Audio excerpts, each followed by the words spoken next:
After witnessing the devastating consequences of World War II, the global community realized that war was not a viable solution to conflicts. To prevent future dominance by one nation over another, institutions like the United Nations were established, offering hope for a world free from war. However, no one could have predicted a conflict in the 21st century that would escalate to the point where attempts to stop it seemed futile. This brings us to the ongoing Russia-Ukraine war, which has persisted for 2 years. Even with 143 nations voting against Russia in the United Nations, Vladimir Putin has continued his offensive on Ukraine. Neither sanctions from European countries nor NATO's warnings have deterred his determination. While nations like the US and the UK urge an end to the conflict, Putin remains steadfast, driving the narrative of Ukraine's destruction. Opinions about him are sharply divided. Some see Putin as a ruthless dictator, while others view him as a fiercely devoted leader of Russia. Yet, few truly understand the story of his life.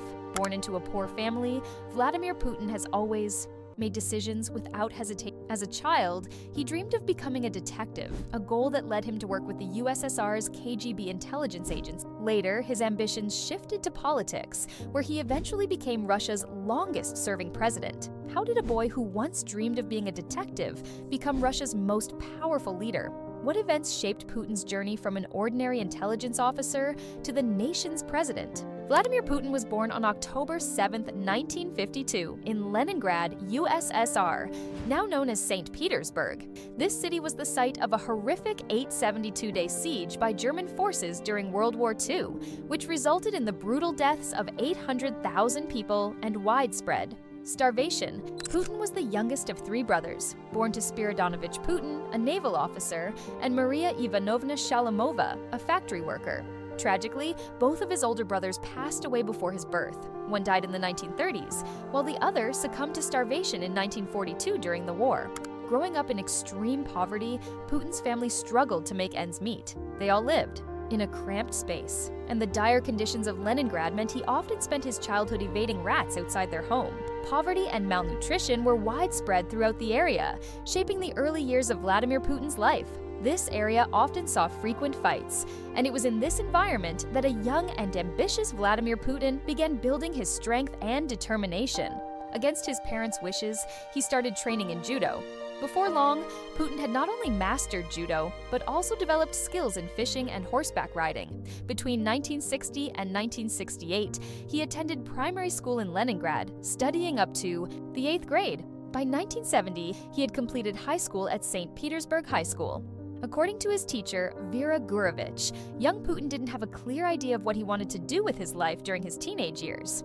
However, his energy and potential were evident to those around him, and it was clear that he was destined to do something extraordinary. While he excelled in sports, Putin also had a keen interest in reading.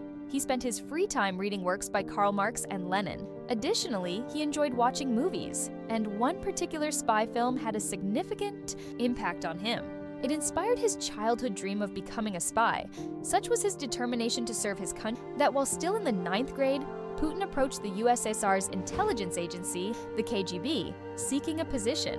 However, the KGB officers informed him that a law degree was required to join their ranks and persuaded him to return home. This information stayed with Putin, and he set his sights on achieving his goal.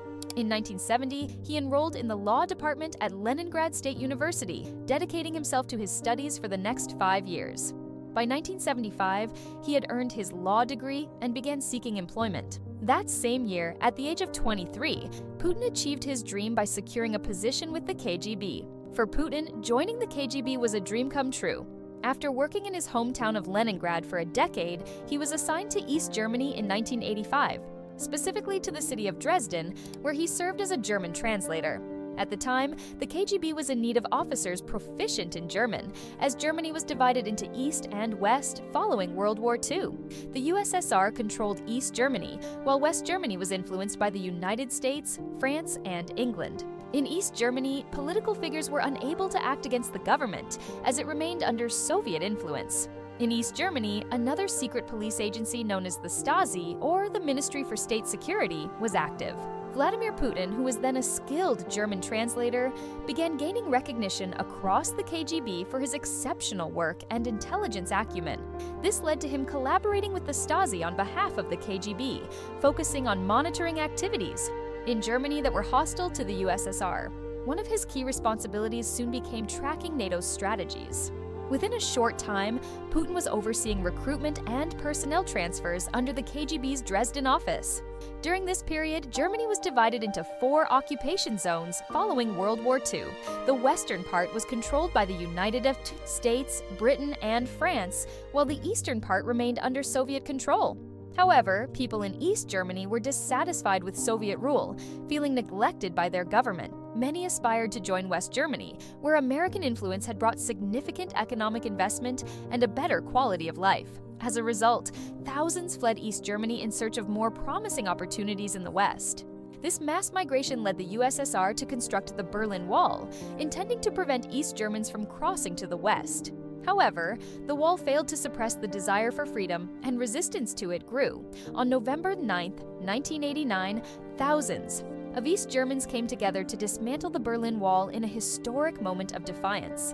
At the time, Putin was stationed at the KGB office in Dresden, East Germany. When the wall fell, an angry crowd stormed his office. Realizing the threat, Putin requested assistance from the Soviet military headquarters in Dresden. However, the response was clear. No action would be taken without orders from Moscow.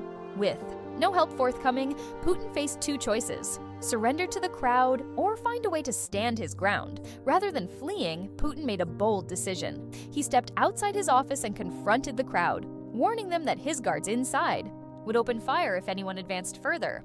His confidence and commanding presence were enough to deter the crowd, and the situation was diffused without further escalation. When the crowd returned, it became clear that Putin had managed to save both himself and the KGB office that day. However, a nagging question began to trouble him deeply. Why had Moscow not sent anyone to help him? For Putin, this was a shocking realization. Despite his unwavering dedication to his country, he had been left to face danger alone. Over time, he came to see that those in power within the USSR were indifferent to the well-being of their citizens.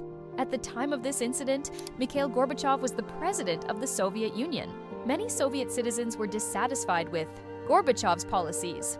While he sought to build positive relations with the United States, these efforts were unpopular within the USSR. He had also committed to securing Afghanistan, but the Mujahideen forces had outmaneuvered the USSR, forcing Gorbachev to withdraw troops in a humiliating retreat. His weak governance also led to the fall of the Berlin Wall and ultimately the collapse of the Soviet Union. This discontent with Gorbachev's leadership grew to the point where he resigned on December 25, 1991. In 1990, Putin retired from active duty in the KGB as a lieutenant colonel and returned to his hometown of Leningrad. There, he began working in the External Relations Department at Leningrad State University. Around this time, he met Anatoly Sobchak, who had become Leningrad's first democratically elected mayor. Sobchak was highly impressed by Putin's demeanor and appointed him as an advisor. This marked a pivotal moment in Putin's life, as he started to engage more deeply with the country's emerging political landscape. Following the USSR's collapse in 1991, Leningrad was renamed St. Petersburg. Putin excelled in his responsibilities, and by 1994, he was appointed deputy mayor of St. Petersburg. This was Putin's first step into the world of politics. In his new role, he quickly gained a reputation for taking decisive action, such as cracking down on corruption and suspending dishonest officials. His strong leadership earned him significant respect in the city. However, in 1996, mayoral elections were held in St. Petersburg, and Sobchak was defeated. With Sobchak's loss, Putin's position was also terminated, marking a new chapter in his career. During his time with the KGB, and later as the deputy mayor of St. Petersburg, Putin established connections with major figures and influential leaders in Moscow. Leveraging his position as deputy mayor, Putin eventually transitioned to the capital, Moscow, where he crossed paths with Valentin Yumashev.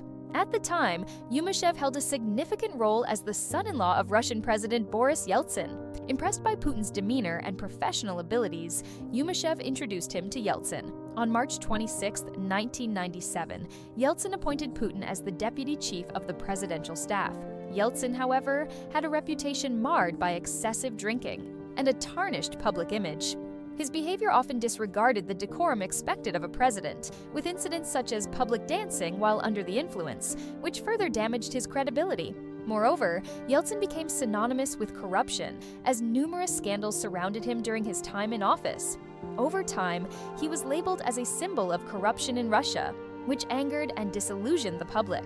Meanwhile, Putin was steadily climbing the ranks of political power.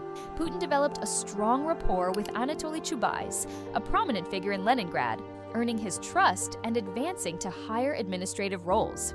Recognized for his dedication and competence, Putin eventually became the secretary of the Security Council, the highest civilian service position in Russia. Putin's time in the KGB had given him a deep understanding of presidential authority, and he was fully aware of Yeltsin's vulnerabilities.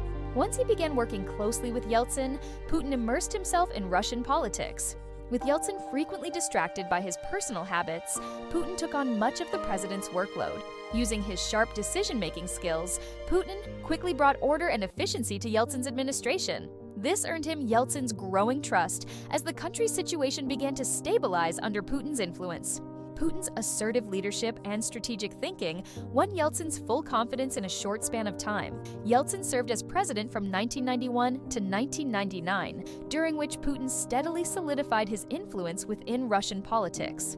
This progression would later reshape both Putin's future and the course of Russia's history. On August 9, 1999, Yeltsin appointed Putin as the acting prime minister of the Russian Federation, marking a significant shift in political power. This appointment granted Putin real authority and positioned him as a key figure in Russia's governance.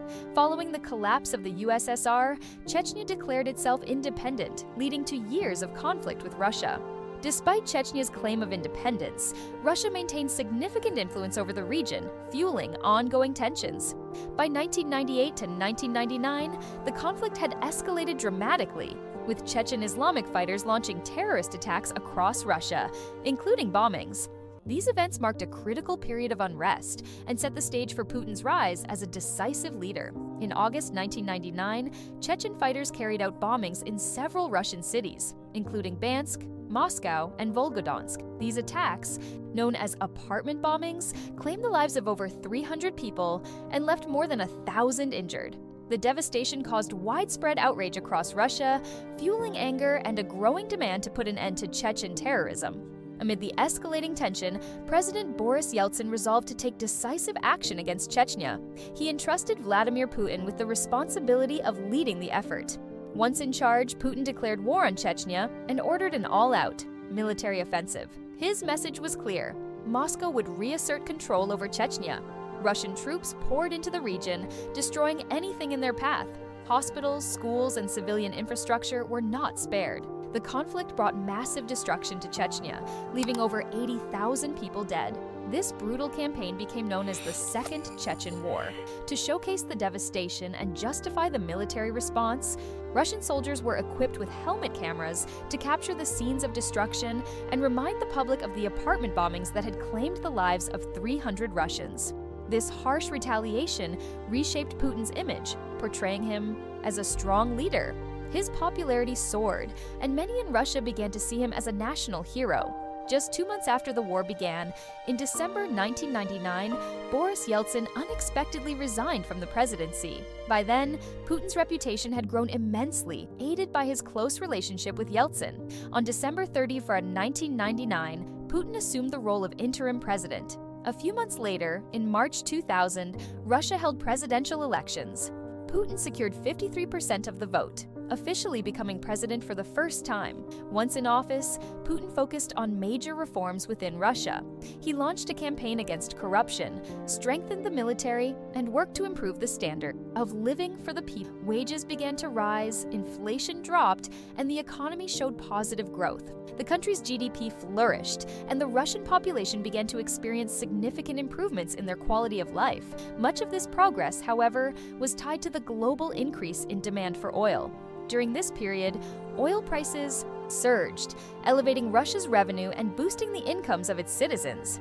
This economic upswing, combined with Putin's policies, marked a turning point for many Russians, transforming their hardships into a more stable and prosperous way of life. Poverty saw a significant decline after Vladimir Putin assumed office as Russia's president. His leadership brought about changes that earned him widespread acclaim. This was evident during the 2004 presidential election, when Putin secured an overwhelming 71% of the vote, earning him a second term. With consistent victories, it became clear that Putin was firmly established as Russia's leader. At the time, the Russian constitution only allowed a president to serve 2 consecutive terms.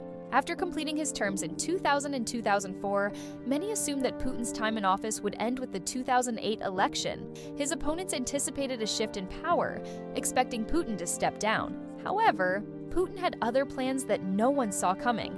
In the 2008 election, he backed Dmitry Medvedev, a close ally, as the presidential candidate. With Putin's support, Medvedev won the presidency, while Putin transitioned to the role of prime minister. Together, they orchestrated a strategic move, amending the Russian constitution in September 2011 to extend the presidential term from 4 years to 6.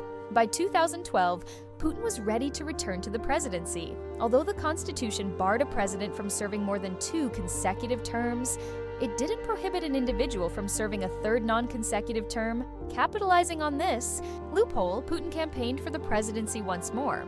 This move disrupted the plans of those aiming to see him removed from Russian politics. Opposition leaders organized protests across various cities, but these demonstrations had little effect. Putin retained strong public support and won the 2012 election, securing his third presidential term. He went on to achieve a 4th term in 2018. In Russia, the president holds significant authority as head of state, with the constitution granting them substantial power. This includes the ability to appoint judges, further reinforcing the president's control. While Russia operates as a democratic nation where elections can be contested, outcomes consistently favor Putin. Domestically, dissent against him is suppressed. For instance, in 2003, Mikhail Khodorkovsky, once Russia's wealthiest man, was accused of fraud and tax evasion after challenging Putin. He was imprisoned in 2005, and his oil company, Yukos, was dismantled and sold below market value. Critics of Putin often face severe consequences. Journalist Anna Politkovskaya, who exposed human rights abuses in Chechnya, was murdered in her Moscow apartment on October 7, 2006. More recently, the Wagner Group's leader, Yevgeny Prigozhin, staged a brief rebellion against the Russian military in June 2023. Although Putin initially resolved the conflict, Prigozhin died in a suspicious plane crash just 2 months later, leading many to suspect a calculated act rather than an accident. Since Putin took charge, Russia has undergone significant transformation. Following the collapse of the USSR, Western nations, particularly the United States, expanded their influence in former Soviet territories, posing a challenge to Russian security. Putin has prioritized protecting Russia's borders, as demonstrated by actions such as the military intervention in Georgia in 2008, involvement in Libya in 2011, and the annexation of Crimea in 2014. His commitment to national security remains unwavering, even as Russia faces global criticism and has been engaged in a conflict with Ukraine since 2022.